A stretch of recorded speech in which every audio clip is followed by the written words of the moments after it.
নমস্কার বন্ধুরা, আবার একটা নতুন ভিডিওর সাথে আমি সুমনা। গীতার প্রথম অধ্যায়ে 9টা শ্লোকের বিশ্লেষণ আমি আগের ভিডিওগুলোতে করেছি। আশা করি আপনাদের ওই ভিডিওগুলো সকলের ভালো লেগেছে। যদি কেউ আপনারা না দেখে থাকেন তা আগের ভিডিওর লিঙ্কটা আমার ডেসক্রিপশন বক্সে পেয়ে যাবেন।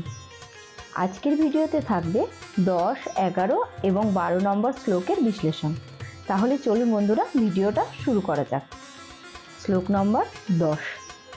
অপর্যাপ্তম তৎ अस्मकर्मं বলম ভীষ্মম অবিরক্ষিতম পর্যাপ্তম ইবম ইতস্মাম বলম ভীম অবিরক্ষিতম।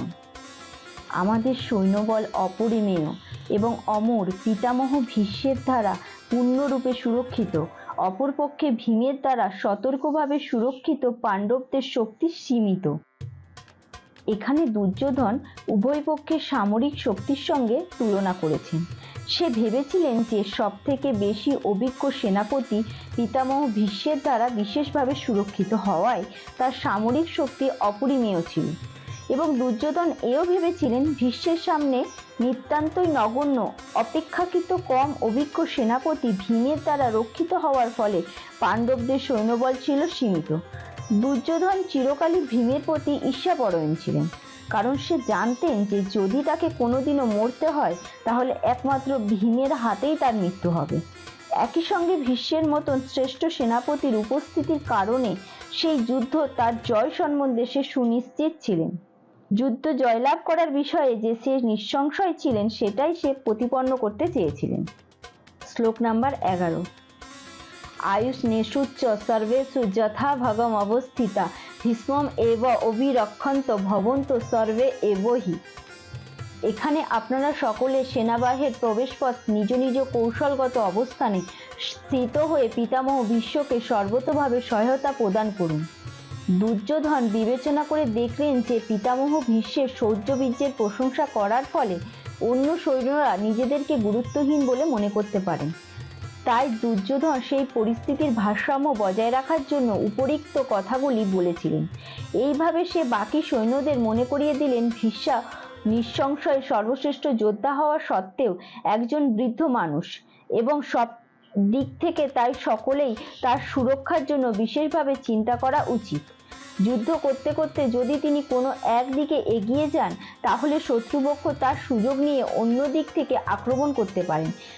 তাই এটি অত্যন্ত গুরুত্বপূর্ণ ছিল যে অন্যান্য বীর যোদ্ধারা যেন তাদের কৌশলগত অবস্থান ত্যাগ করে না যান, যার ফলে প্রতিপক্ষ বহু ভেদ করতে পারে। দুর্যোধন খুব ভালোভাবে অনুভব করেছিলেন যে কুরুক্ষেত্রের যুদ্ধে জয়লাভ নির্ভর করছে ভীষ্মের উপর। সেই যুদ্ধ ভীষ্মদেব এবং দ্রোণাচার্য যে তাকে সম্পূর্ণভাবে সহযোগিতা করবেন সে বিষয়ে সে নিশ্চিত ছিলেন, কারণ সে এর আগে দেখেছিলেন যে হস্তিনাপুরে ভরা রাজসভায় দ্রৌপদীর বস্ত্রহরণ করা হচ্ছিল। তখন তাদের প্রতি অসহায় দ্রৌপদীর আবেদন সাড়া দিয়ে তারা একটি কথাও বলেননি। সে জানতেন যে তার দুই সেনাপতি পাণ্ডবদের প্রতি স্নেহপরায়ণ ছিলেন, কিন্তু পাশা খেলার সময় তারা যেমন তাদের স্নেহ প্রবণতা বর্জন করেছিলেন, এই যুদ্ধেও তারা তাই করবেন। দুর্যোধন সেই পরিস্থিতির ভারসাম্য বজায় রাখার জন্যই উপরিক্ত কথাগুলি বলেছিলেন। এইভাবে সে বাকি সৈন্যদের মনে করিয়ে দিলেন ভীষ্ম নিঃসংশয়ে সর্বশ্রেষ্ঠ যোদ্ধা হওয়া সত্ত্বেও একজন বৃদ্ধ মানুষ, এবং সব দিক থেকে তাই সকলেরই তার সুরক্ষার জন্য বিশেষভাবে চিন্তা করা উচিত। যুদ্ধ করতে করতে যদি তিনি কোনো একদিকে এগিয়ে যান তাহলে শত্রুপক্ষ তার সুযোগ নিয়ে অন্য দিক থেকে আক্রমণ করতে পারেন। তাই এটা অত্যন্ত গুরুত্বপূর্ণ ছিল যে অন্যান্য বীর যোদ্ধারা যেন তাদের কৌশলগত অবস্থান ত্যাগ করে না যান, যার ফলে প্রতিপক্ষ বহু দূর ভেদ করতে না পারে। দুর্যোধন খুব ভালোভাবে জানতেন কুরুক্ষেত্রের যুদ্ধে জয়লাভ নির্ভর করছে ভীষ্মের হাতে।